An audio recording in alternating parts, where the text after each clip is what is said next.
Hello, Saturnians! So today I am in this beautiful beach near my hometown. It's called Maracaipe Beach. It's a beautiful autumn day. We are only a couple of days away from winter, and this is what winter looks like in my corner of the universe. Still quite hot, as you can see. So Mercury is retrograde at the moment. My mother is moving across the state. I came here to my hometown to help her move to another city with all her stuff and the pets. And yesterday, all her furniture was gone.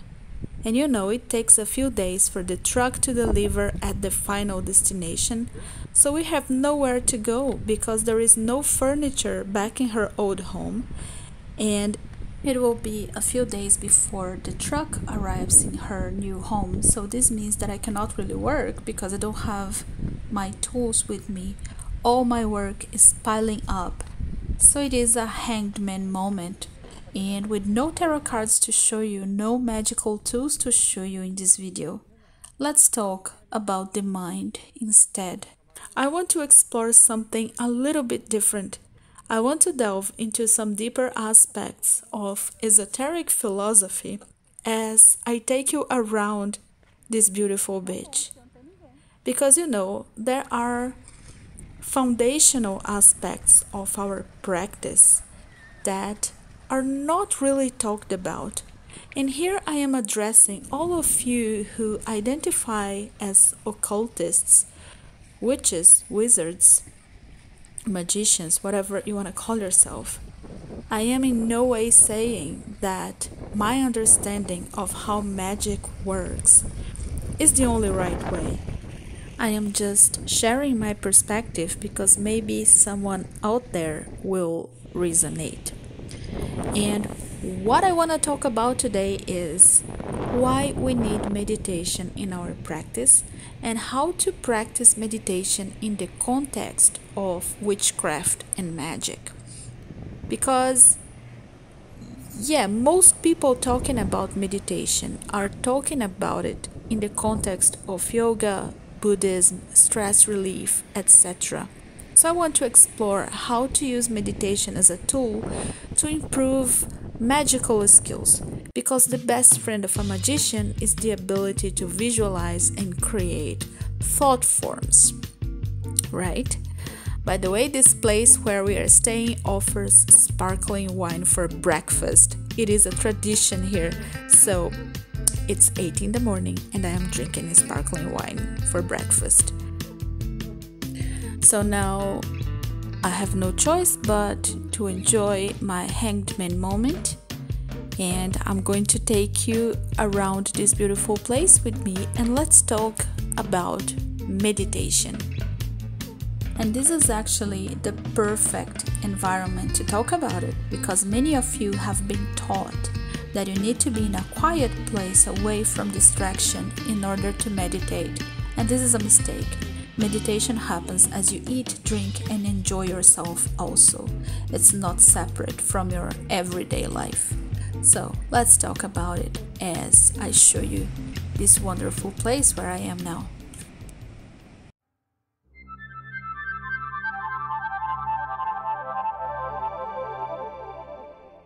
So I am taking this little boat that is going to take me to the other side of the beach.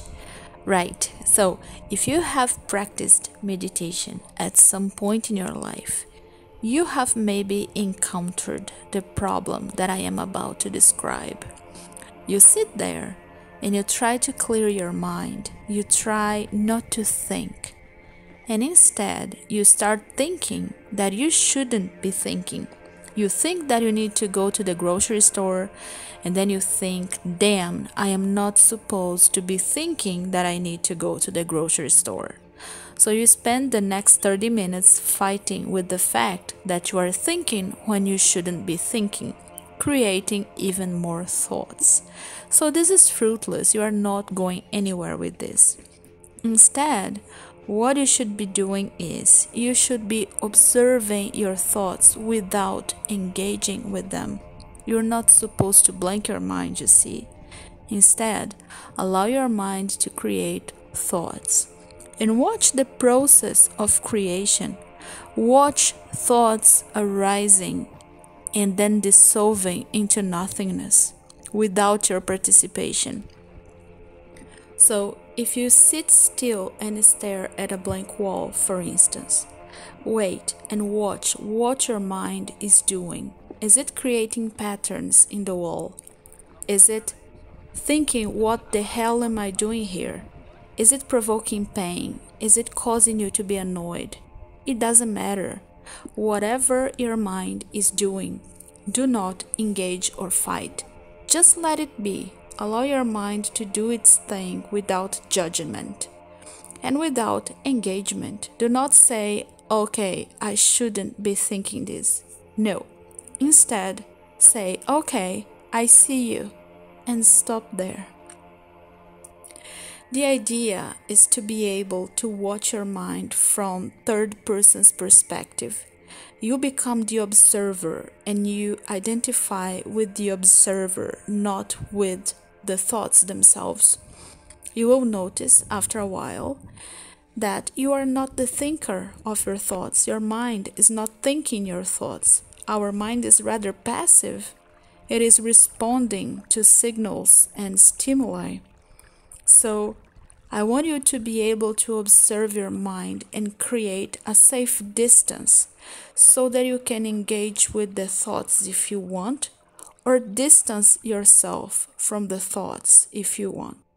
The same can be done with the body and the senses. Like right now, the fisherman is showing us the inhabitants of this area.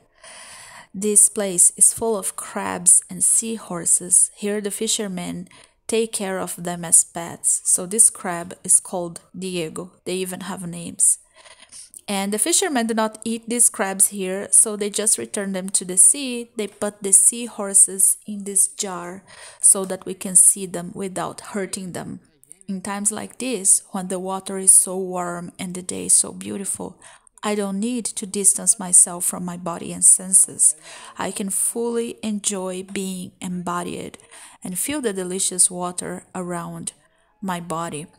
You see, the whole point is being able to choose when you want to be embodied and when you don't want to be embodied. I like to imagine that we have an inner elevator that takes us through 7 floors. The first floor is the root chakra, and the 7th floor is the crown chakra. We can learn to operate the elevator and wander freely in each one of the floors according to our needs. If there is a party in the garage, we can go all the way down and have fun, then return to the upper floors when party is over, so that we can rest and appreciate the view. The 7th floor of the building has the most beautiful view. You can see everything that is happening down there without being disturbed by the loud music, by the crowd. Time stands still in the 7th floor, while it passes really quickly down in the garage. The point is, once you have control over the elevator, this is where true magic happens, because now you're not being taken to random floors according to the circumstances. You are choosing in which floor you want to stay for that specific period of time. Now, we're not supposed to stay in the 7th floor forever, because if we do so, we do not function in the 3D reality. The trick here is that we have to know how to access this place when needed. We have to know how to get in and out of this space deliberately. And this also takes training. When you are enjoying yourself in your 3D reality, when you are enjoying your senses, whether it's eating delicious food in a beautiful landscape like this one, whether it is enjoying your body with a loved one or running errands, you can and should stay grounded in your senses. And it is actually a bit stupid to deny yourself worldly pleasures in the name of transcendence, because, as I have said before on my channel a few times, worldly pleasures are not responsible for our misery, as some religions try to make us believe. It is instead the lack of control over the senses, the inability to jump in and out of the senses when needed, you see? So again, when you are having a great experience with your senses, when you are on a beautiful day, you can stay here. But let's say you are in pain, you are under stress, your mind is spiraling out of control. If you have trained your mind to observe itself rather than react on autopilot to whatever it is doing, you will be able to operate beyond the struggle. And right now it's lunchtime. I am in this beautiful place with my family. The weather is beautiful despite being almost winter.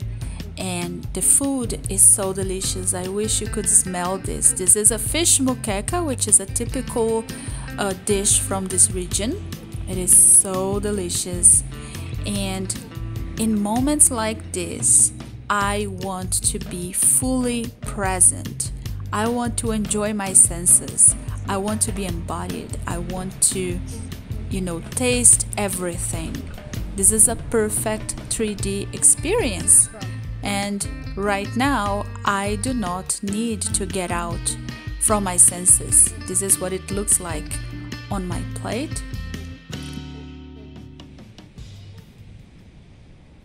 So, I guess my point is a true wizard must be able to get in and out from the senses and the body. So when we're having a good time, we stay in the body. But if we are under stress or if we are in pain, we have to know how to get out of it by shifting the focus from the senses to the timeless space in between thoughts and emotions.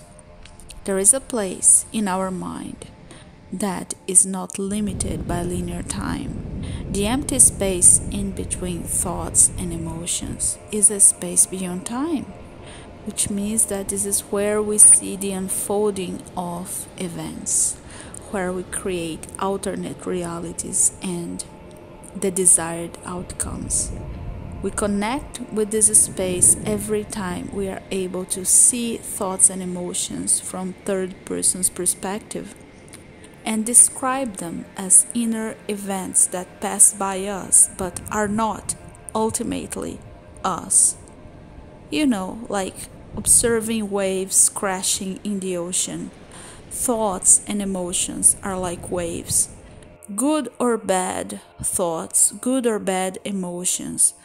We can learn to just let them crash and dissolve into non-existence. But in order to do that, we have to be watching the waves instead of becoming the waves themselves. And then, if we do this well enough, what happens over time is that we start observing the pause between two thoughts, like the pause between two waves crashing. And this pause, this space between two thoughts, this is the playground of a witch. This is where magic happens. And our job is to make this space longer and longer until we can stay in it long enough. And what I mean by that is we can stay long enough in a space in which we see thoughts, in which we feel the emotions, but there is no identification with them. So the reason why we must connect with this empty space between thoughts and emotions is because when we see a certain thought arising, we can stop it before it takes shape.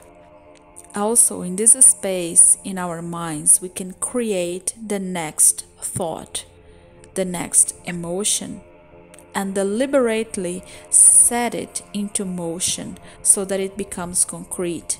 The point is, we have to stop our minds from creating stuff aimlessly without direction, and we have to be able to create the outcome that we desire instead, deliberately with intention. This is the whole purpose of magic. It's the opposite of being subjected to external circumstances, right? This is the initial stage This is what we must do before we touch our tools, whether we are using candle magic, making potions, whatever. This is why my number one rule for magic is to never touch my tools unless I am in the right state of mind. I don't even touch my tarot cards unless I feel connected to this empty space in my mind. And this is because I want to be able to see the messages in the cards independently of me or despite myself. I don't want to project my emotions and fears into the card. There is a real danger of self-fulfilled prophecy here. I want to see the messages that come from the timeless source. Also, the right way to create spells is by connecting with this space and setting an intent into motion by deliberately creating a thought form that is so strong and so defined that it has no choice but to become concrete. And in order to provoke that, we must be aware of the pauses between thoughts and emotions, because otherwise we set other things into motion as well, our fears, anxieties, and unwanted random emotions. So we need to know how to stop the unwanted thoughts and how to push forward the desired thoughts, like fine-tuning a radio station, you see. There is, however, a paradoxical side effect to that ability. Once you know how to do this, you will notice that the need for magic kinda dissolves a bit, because this practice resolves lots of issues on its own. I feel that all of you people who engage in protection magic would need less protection magic if you had control over your inner elevator.